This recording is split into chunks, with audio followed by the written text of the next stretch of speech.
First of all, let me thank Merck for embarking on this journey aimed at addressing societal norms and practices that cause social suffering and stigmatization on the infertile.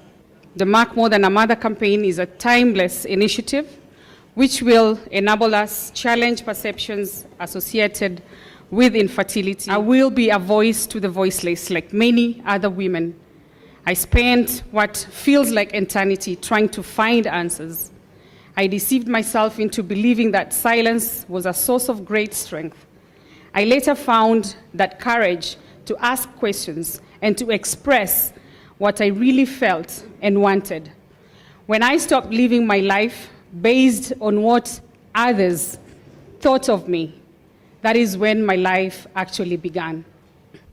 When I discovered that silence was my real crime, I finally saw the door of self-acceptance open. Indeed, low self-esteem is not the home to take refuge.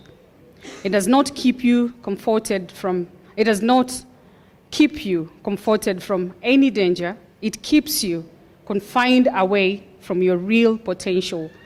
And friends, to change ourselves effectively, we first have to change our perception. Before I continue, Rush, I'd like to know if there's a video that we can put that tells my story. Yeah? Okay, thank you. We live in a society that only embraces success.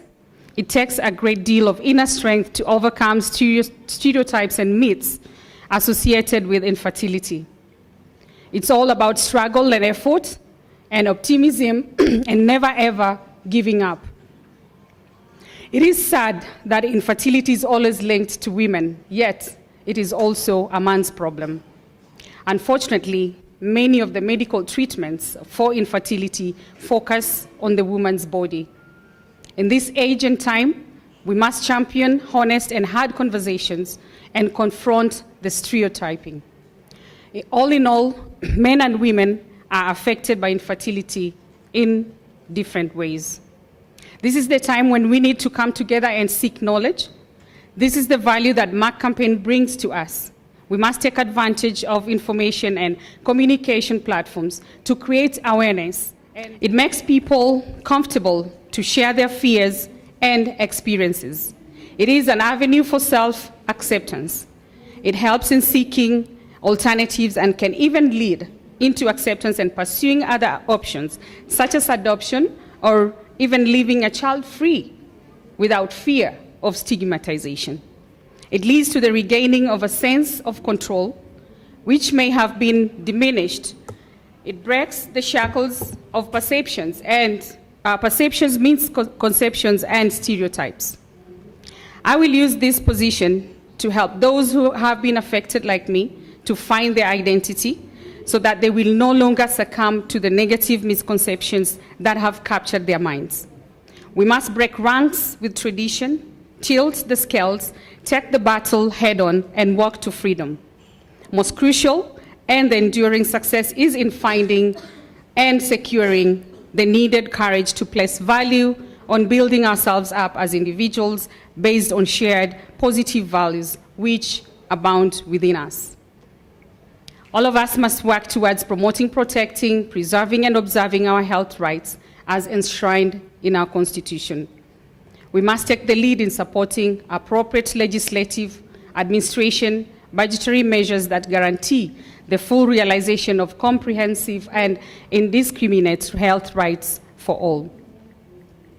For us in Kenya, I call on the government to implement Recommendation 14 of the UN Economic, Social, and Cultural Rights Committee, which calls for the right of access to health facilities, goods and services on a non-discriminatory basis, especially for vulnerable or marginalized groups, and the provision of education and access to information concerning the main health problems in the community, including methods of preventing and controlling them.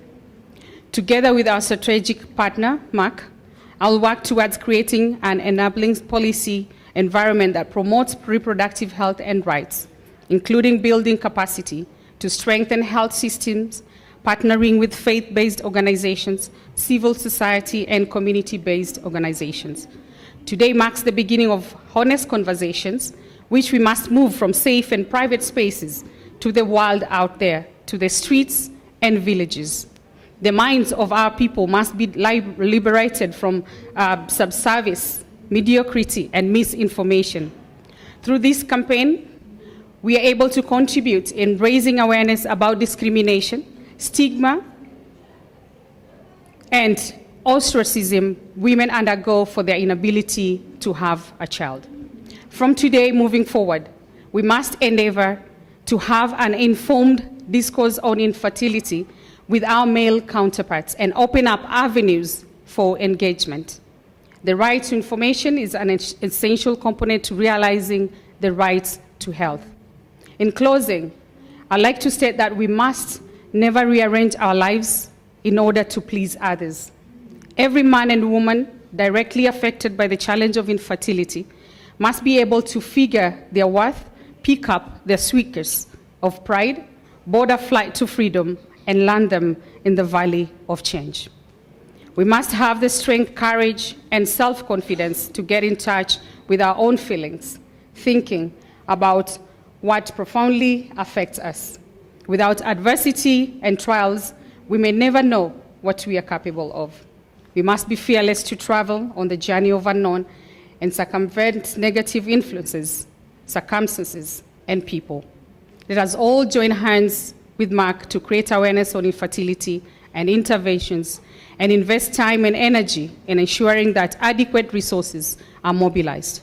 Once again, a special thank you to Merck for the honor and recognition. You can count on my unwavering commitment and support. Thank you, and God bless you.